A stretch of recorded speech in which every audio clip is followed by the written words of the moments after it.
Hi, welcome to my channel. Today I just wanted to hop on and tell you some of the things we've been doing for fall curriculum this year, just to give you some extra ideas maybe for the rest of this fall or for next year, because I always like to have more and more ideas, and it's nice to switch it up a little bit from year to year, because if you do the same crafts over and over, the kids might get a little bit bored, or maybe it's just fun for you to have different things.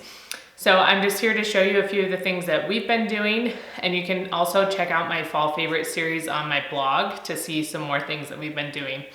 And if you're new to my channel, I created this channel as a homeschooling resource to give you different ideas like this, to help you with your curriculum, to also just do unboxings or organizational ideas. So if you're interested in those things, please subscribe below. And let me just get in and show you some of the things that we've done this fall. So first, I wanted to show you a few crafts, and we've hung them all up on our wall as much as we can. And I will try to link all these things down below in my blog. Some of them I've gotten from Teachers Pay Teachers, and other ones I've just found around. So if I can remember where they're from, I'll link them below. But they're things that we've liked and I've done year after year. So the first one, we do a Johnny Appleseed series. We kind of talk about apples as we start fall, and we read a lot of apple books, which I also have suggestions for that I'll show you in a minute. And then we go and talk about Johnny Appleseed. So one of the things that I found a craft, it's gonna be hard to see here, but I'll have a picture of it on my wall as well, is Johnny Appleseed right here. And then they just can write how old they are, and then they use a little stamp pad to do how many apples old they are. So that's what this is. And I just found this somewhere, I don't know. Like I said, I'll try to link everything below. But the nice part about it is you can just print it all out. They have it already outlined for you. You just have to do the right colors and stuff and then go print them out. A lot of times I don't have colored paper in all of these colors. I have a lot of construction paper. Is that what it's called? All of a sudden I'm like, is that it?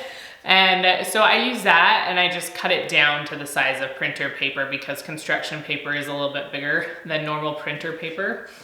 So this is one of the crafts that we like to do. And then this paper is bigger construction paper. It's like the 12 by 18, and I just ordered a bunch of different colors off of Amazon.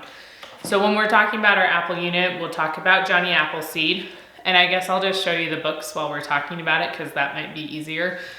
But I have them all stored in this bin right here, and this one's labeled Fall, Apples, Halloween, Johnny Appleseed, just kind of everything in relation to fall time that we do.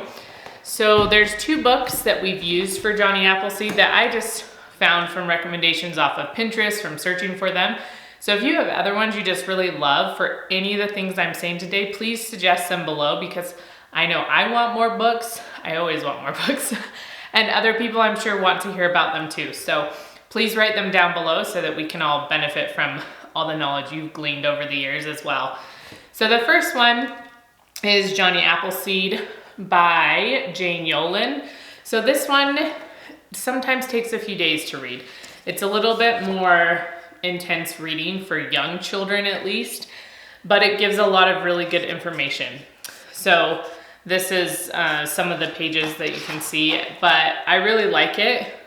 But like I said, it's still kid friendly, but not super kid friendly to just blaze through it all in one day.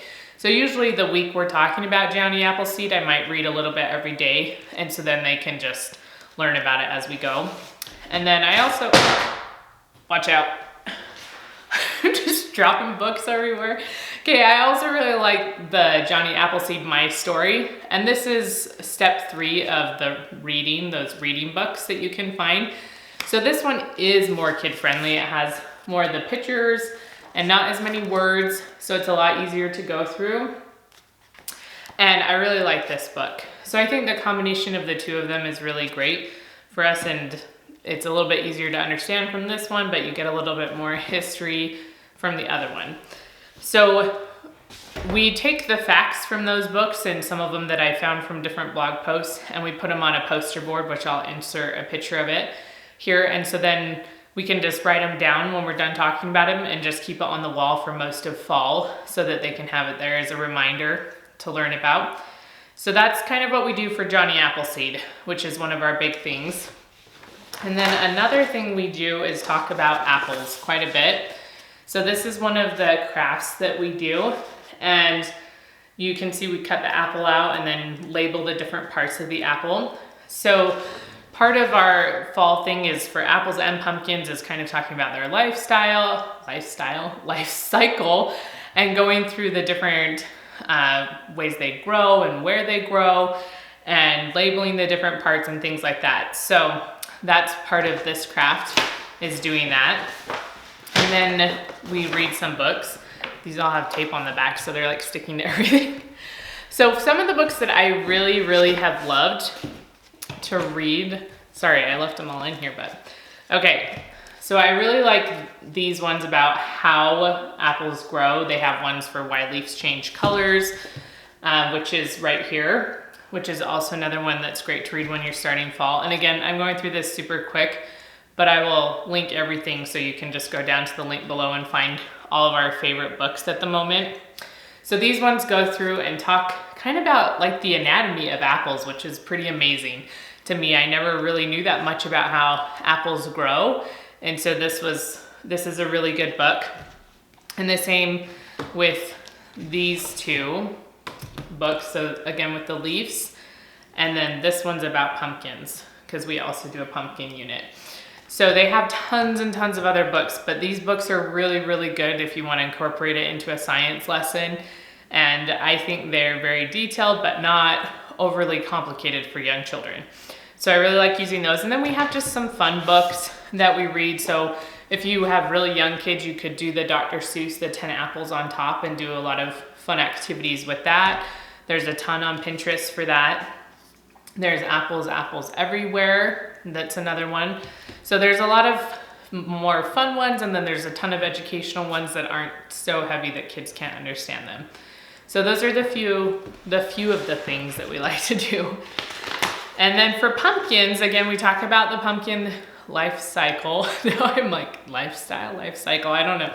And so this is another craft that I found. I believe this one's on Teachers Pay Teachers, and I will link it below.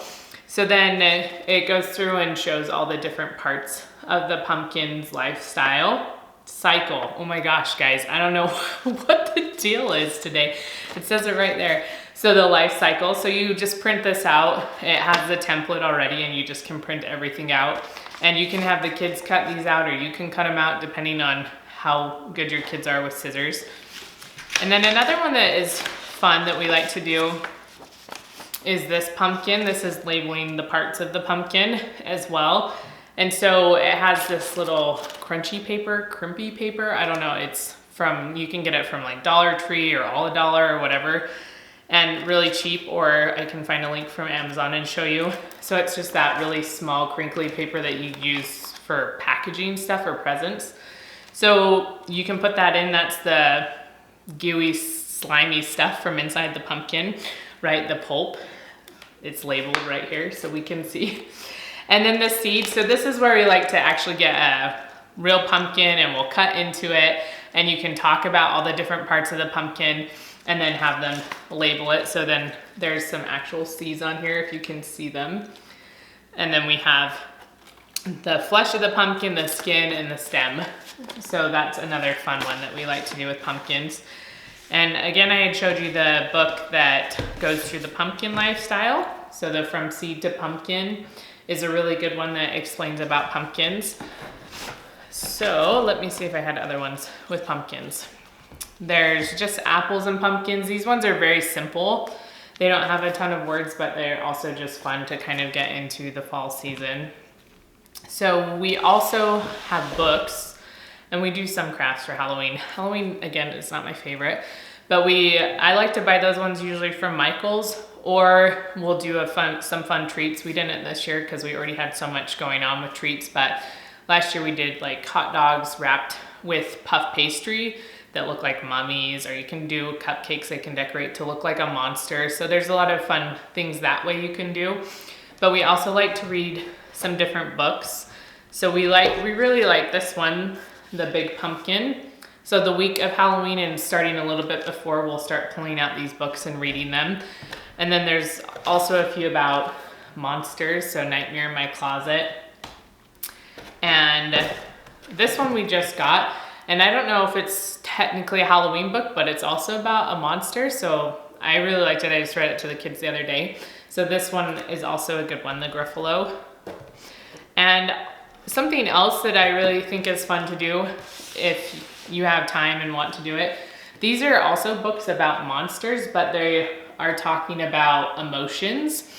And so it's really good you can read these if you want to tie them into the monster theme with Halloween, and then go through it and talk about emotions and how they affect us and how we can respond to them. So if you wanted to have that kind of as another unit around Halloween time, you could incorporate these 2 books into that.